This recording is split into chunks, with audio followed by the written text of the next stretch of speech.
Welcome back to another video. Today we're going to Toledo, Ohio to play at the Reserve Poker Club. They have $1 million guaranteed poker tournament and the buy-ins are $400 a piece. So I'm pretty excited to play this tournament and see how far I can make it.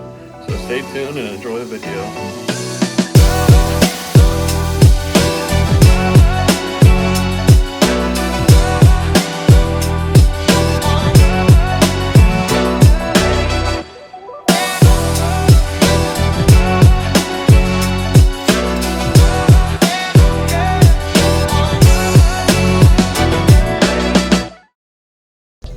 And we are hopping to one of the first hands in the tournament. I have queens in the best position on the button. It pretty much gets limped to the cutoff, and the cutoff raises to 1,300. I then put in the 4-bet to 3,500.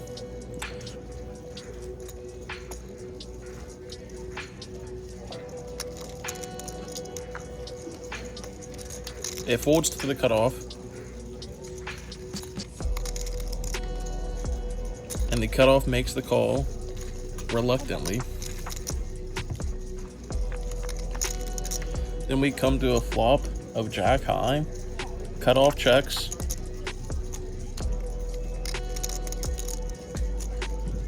I should have placed a c-bet, but I checked behind. And then on the turn, we're gonna see an ace-high turn. He bets out for 6,000. I then call the 6,000. Then we go to a river of inconsequential 4. The river doesn't really bring anything to the board as far as straights, or there's no flush draws or anything like that got there. So cutoff bets out for 15,000. I end up calling 15,000 with my queens. And opponent shows ace-4 for 2 pair. I thought I was definitely getting max value out of this hand, but I definitely should have placed a bet on the flop and end up getting his hand to fold just to acquire the chips right then and there. This hand's gonna be a very interesting hand. We have king, queen, offsuit in the hijack, and we end up just limping whenever it limps to us. We didn't raise or anything like that. It's pretty much a family pot. Limps around back to the big line.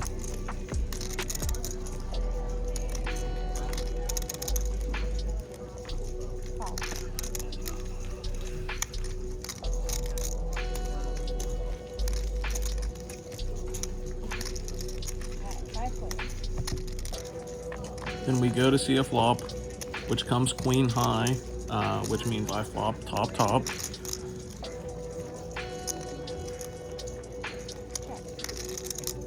So whenever it checks to me, I put in a bet of 5,000. And we also do have some weird backdoor flushes that we could get with the king high flush. So a little bit of a safe board for me. The cutoff ends up calling my 5,000. Almost looked like he was debating to raise it.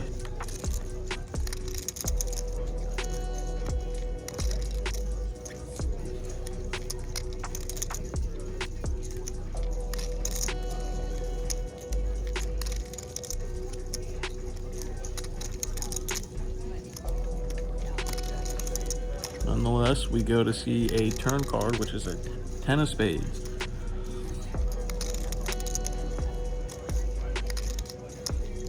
I ended up checking the 10 of spades. Opponent checked as well. Now, the river card is a lovely 4 of spades. So I now have the second nuts. I end up betting out for 6,000.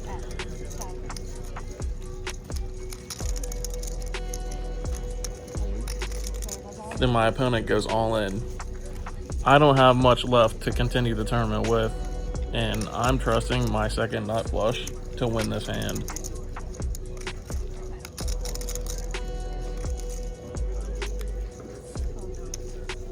And unfortunately, he flips over the nuts.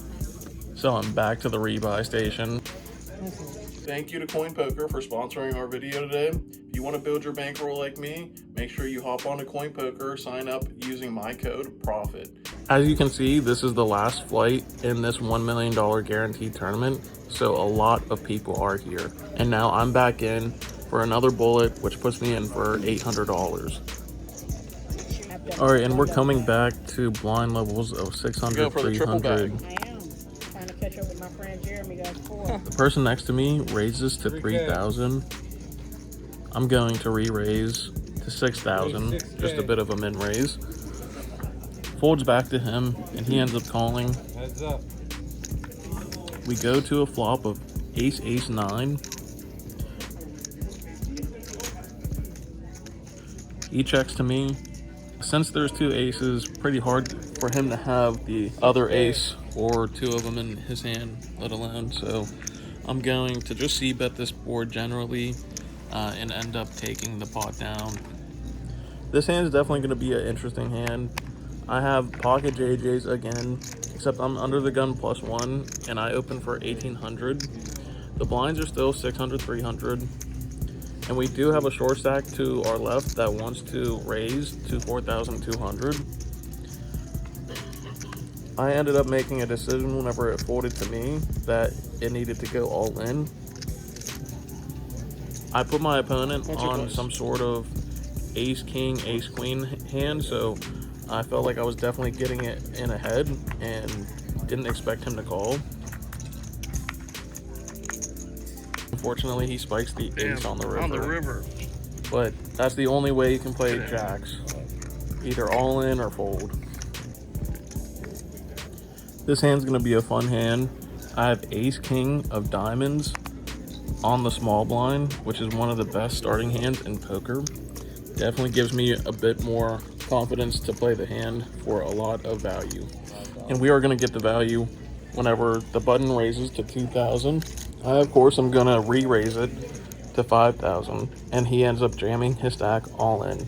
At worst, he has aces or kings. At best, I'm ahead versus any ace, queen, ace, jack combination, and we are right. He has ace, queen, so we're gonna get maximum value whenever we get a clean flop, and the turn's even cleaner, and the river seals the deal. We end up doubling up our stack and going to the next hand.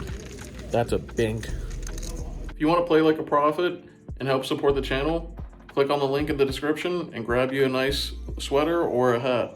The material is really nice and it's super soft, so I definitely recommend grabbing one and supporting the profit. And this is going to be our first break. I always like going over the chips, and we have 114,000. One of the first hands back from break, we get pocket rockets or pocket aces, whatever you want to call them. So I'm gonna raise it to 3,500 in middle position. The guy to the left of me calls.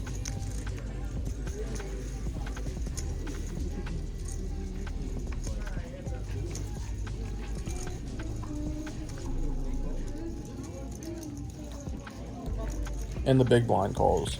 So we're gonna go 3 ways to the flop. 3 players. The flop comes king 3-7, 2 hearts. The big blind checks. I bet 7,000, and then the guy left of me calls. Heads up. On the turn, it's a jack of diamonds. I don't think any hands really beat me here, but there could be a potential flush draw. I am going to place an overbet of 40,000, and as I predicted, he's going to fold, and we're going to take up a pot and chip up. And we're back with another monster hand. We're gonna peel pocket queens under the gun. So whenever we're under the gun, I'm gonna raise to 5,000. The person to the left of me snap calls.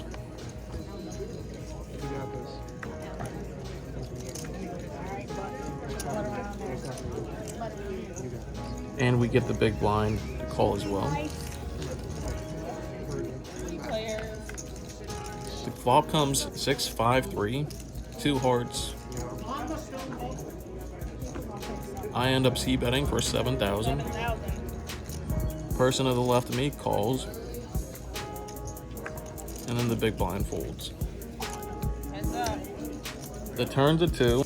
I personally think the opponent could be on a flush draw or some sort of straight draw, so I'm gonna bet about pot. We have even stack, so this is a great bet to get him to definitely fold some of flush draws.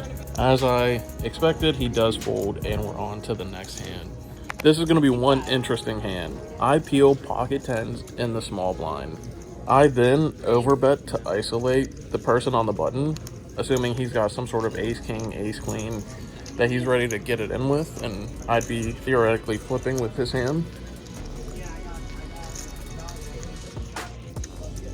But unfortunately, I do run into it whenever the under the gun position raises all in. The button folds, and since I already have so much chips in the pot already, I end up just calling the all in, and the opponent has pocket queens. I definitely ran into it this time, and all we need is 2 outs, and we don't hit it on the flop or the turn or the river. So I think it's time to rebuy. And it's time to play a little bit smarter this time and just find chips to bag for day 2. Hopefully min cash to get some of my money back.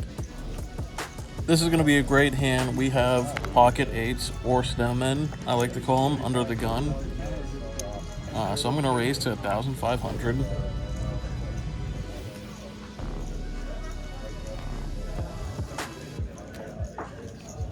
And then it gets raised to 4,000.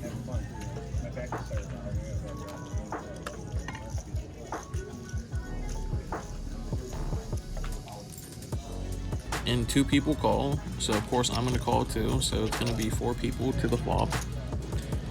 Flop's going to be pretty interesting. 3, 6, 7 rainbow. I have an overpair obviously, so I think I could definitely try and get some value out of some other hands and maybe just thin the field a little bit of hands that I could be going up against, because I don't really know what people have in their hand. So I place out a bet of 7,000. Folds to the pre-flop raiser, and it goes back to the big blind, and the big blind shoves for the rest of his stack. I think I'm in one of the best positions. I think a pair of 8s could definitely be winning on this board.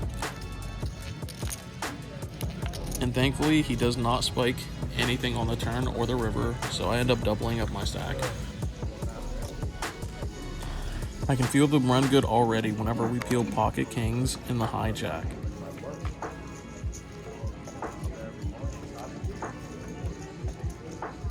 The blind levels are 1,000, 2,000. So I see a lot of dead money out there.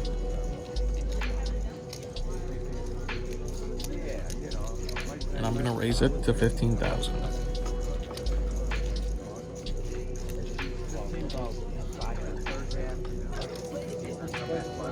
Luckily, we pick up a customer on the button. The button ends up calling 15,000. After we see a flop of 10, 10, 9, I'm going to play this one a little deceptive and check back to him. He checks the flop, and we see a queen on the turn. I think the queen can hit a lot of his ranges, so I'm going to bet 25,000. And it does. He calls 25,000. We're going to see a river, and it's an inconsequential deuce of hearts. So my stack is all in, and I'm looking for a double up. Opponent does tank.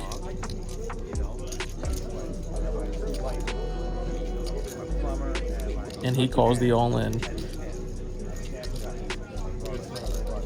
And we've officially doubled up because the opponent immediately mucks his hand after he sees my pocket kings.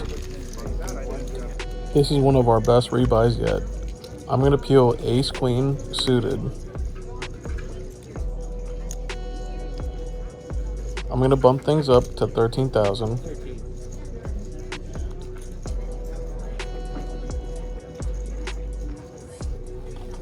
And somebody re-raises us to 36,000.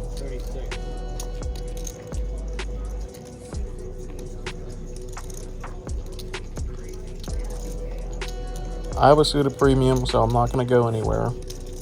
And we're going to see the best flop ever. King of clubs, 8 of diamonds, and 7 of clubs. I end up checking it to him. He places out a bet of 40,000. I don't think I should really be calling here, so I end up shipping my stack all in. And we're going to take down another pot because he's going to fold. And that's what I call a bank, not flush draw.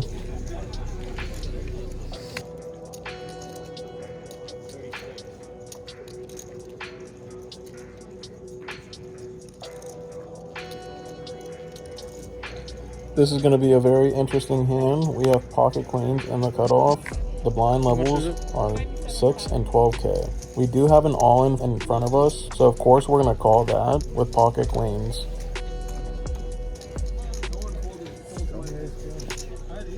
I have queens. And the opponent shows 9-3 offsuit. So we are dominating pre-flop. And whenever the flop comes, and the turn, and the river, that seals the deal, and he ends up getting knocked out of the tournament, and we end up collecting more chips. And that's it for day one. If you want to come back and watch day two, make sure you stay tuned and stay posted on when I'm uploading videos. And we are going to bag 161,000 chips. Let's go. Off to day two. We bagged chips on day one, so let's go to day two with a little bit of a short stack, but we made money just for bagging, and we're going to be in the money on day two. So I'm super excited. Join me for my next update for day two.